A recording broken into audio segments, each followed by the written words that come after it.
Rendez-vous avec Bruno Retailleau.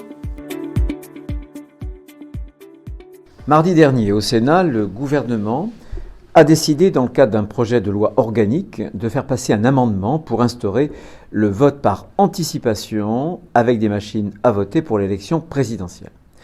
Concrètement, des bureaux électoraux seraient ouverts dans la semaine précédant le scrutin, mais seulement dans quelques villes choisies par le département et dans lesquelles les électeurs pourraient venir voter sur une machine électronique. Disons les choses, cette tentative du gouvernement a tout d'une magouille politicienne, sur la forme comme sur le fond. Magouille sur la forme, car cette mesure arrive en bout de course de l'examen parlementaire d'un projet de loi et par la voie d'un amendement, ce qui permet au gouvernement de contourner l'examen du Conseil d'État et aussi, il faut bien le dire, l'examen approfondi de la procédure parlementaire. Et magouille sur le fond, car le vote anticipé, qui je le rappelle n'est pas du tout dans la tradition démocratique française, eh bien ce vote créerait une rupture d'égalité puisque les électeurs qui habitent par exemple dans les villes, chefs-lieux de département, pourraient avoir l'occasion de voter un mercredi quand des ruraux résidant loin et trop loin de ces villes pour s'y rendre ne le pourraient pas. Comme si tout était fait pour favoriser le poids de l'électorat urbain dans l'élection présidentielle. Comme si la manœuvre visait à éviter qu'une partie des électeurs de M. Macron ne partent en week-end et ne le privent ainsi de précieux suffrages. Tout cela commence à faire beaucoup. Après avoir voulu modifier le mode de scrutin avec la proportionnelle, après avoir chamboulé le calendrier électoral pour les élections départementales et régionales, le gouvernement s'attaque désormais aux conditions mêmes du vote. Ces tripatouillages, faits en catimini, ne peuvent que troubler le jeu démocratique et renforcer encore un peu plus la défiance des citoyens envers leurs représentants.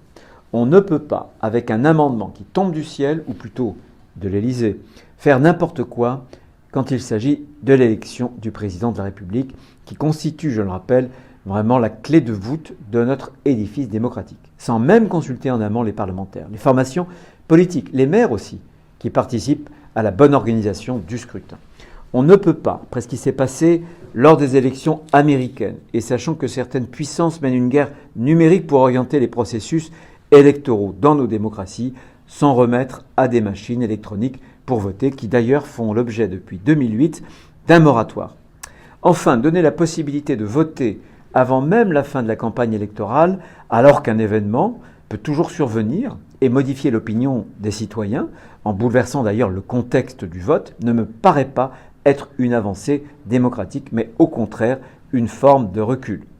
La légèreté insoutenable dont fait preuve le gouvernement sur ce sujet est une légèreté coupable, parce qu'elle renforce ce sentiment que la classe politique ne joue pas franc jeu, qu'elle cherche en permanence à contourner les règles à son profit. Il y a assez de défiance pour ne pas en rajouter davantage. Notre pays, qui doit affronter de lourdes épreuves, n'a pas besoin de cela. Le gouvernement doit revenir à la raison, renoncer à cette manœuvre, cesser les habiletés politiciennes et garantir aux Français, pour 2022, des règles claires et un scrutin sincère. Merci à tous pour votre fidélité et à très bientôt.